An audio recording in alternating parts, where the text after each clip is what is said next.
ഏറ്റവും കൂടുതൽ മരണങ്ങൾ റിപ്പോർട്ട് ചെയ്യുന്നത് മേപ്പാടിയിൽ നിന്നാണ്.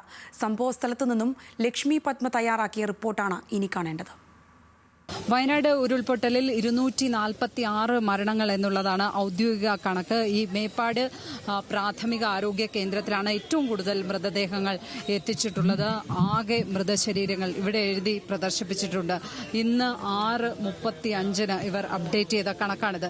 ഇവിടെ ആകെ മൃതശരീരങ്ങൾ 119 എണ്ണം എത്തിച്ചിരിക്കുന്നു. പുരുഷന്മാർ 62, സ്ത്രീകൾ 57, ഇതുവരെ തിരിച്ചറിഞ്ഞവ 92, ലഭ്യമായ ശരീരഭാഗങ്ങൾ 9. ഈ പോയിന്റിൽ നിന്നാണ് മേപ്പാടിയിൽ ഇവിടെ മൃതദേഹങ്ങൾ ഇവിടെ എത്തിച്ച ആ കാര്യങ്ങൾ അനൗൺസ് ചെയ്യുന്നത്. ജില്ലാ ഇൻഫർമേഷൻ ബ്യൂറോയുടെ ആളുകളാണ് ഇവിടെ ഉള്ളത്. നിങ്ങൾക്ക് ഈ കണക്ക് ഏത് തരത്തിലാണ് ഇവിടെ ലഭ്യമാകുന്നത്? മേപ്പാടി ഡിസ്പെൻസറിയിൽ എത്തിച്ചിട്ടുള്ള 119 പേരിൽ ഉള്ള റിപ്പോർട്ടാണ് നമ്മളിവിടെ കൊടുത്തിട്ടുള്ളത്.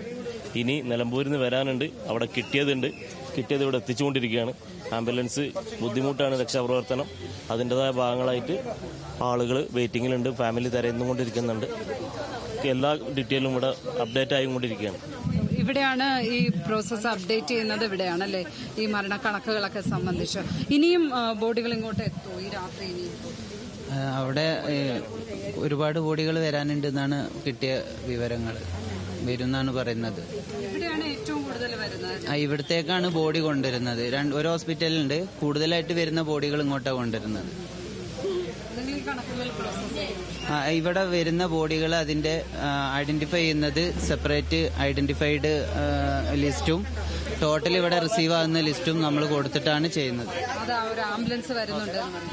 ഏതായാലും ഈ എഴുതുന്ന കണക്കുകൾ മനുഷ്യരുടെ മരണത്തിന്റെ കണക്കാണ് എഴുതുന്നത്. അത് എത്രത്തോളം ഒരു വേദന ഉണ്ടാക്കുന്ന കാര്യമാണ്. എന്താ സംഭവം എന്ന് വെച്ചിട്ടുണ്ടെങ്കിൽ ഇവിടെ വരുന്ന ടോട്ടൽ ബോഡികൾ ഐഡന്റിഫൈ ചെയ്യാൻ ഒരു കുടുംബത്തിൽപ്പെട്ട ആളുകൾ ബാക്കിയുള്ള ആളുകളാണല്ലോ ഐഡന്റിഫൈ ചെയ്യേണ്ടത്. അപ്പോൾ കുടുംബത്തിൽപ്പെട്ട 10ഉം 15ഉം ഒക്കെ അംഗങ്ങളുള്ള കുടുംബത്തിൽപ്പെട്ട അംഗങ്ങൾ മുഴുവനായിട്ട് നഷ്ടപ്പെട്ടവർക്ക് ഐഡന്റിഫൈ ചെയ്യാനുള്ള ബന്ധുക്കളോ അങ്ങനെ ആരും ഇല്ലാത്ത സാഹചര്യങ്ങൾ ഉണ്ടാവലുണ്ട്.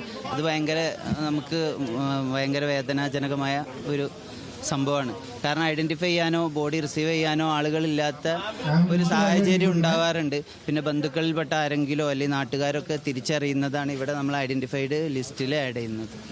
പേര് സഹമർ ഖാൻ.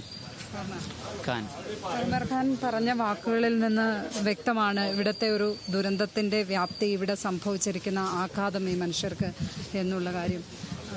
ഏതായാലും ഇവരുടെ വാക്കുകളിൽ നിന്ന് നമുക്ക് ഇവിടെ സംഭവിച്ചിരിക്കുന്ന ദുരന്തത്തിന്റെ ആഘാതം, ഇവർ എത്രമാത്രം ദുഃഖത്തിലാണ് എന്നുള്ള കാര്യം വ്യക്തമാണ്.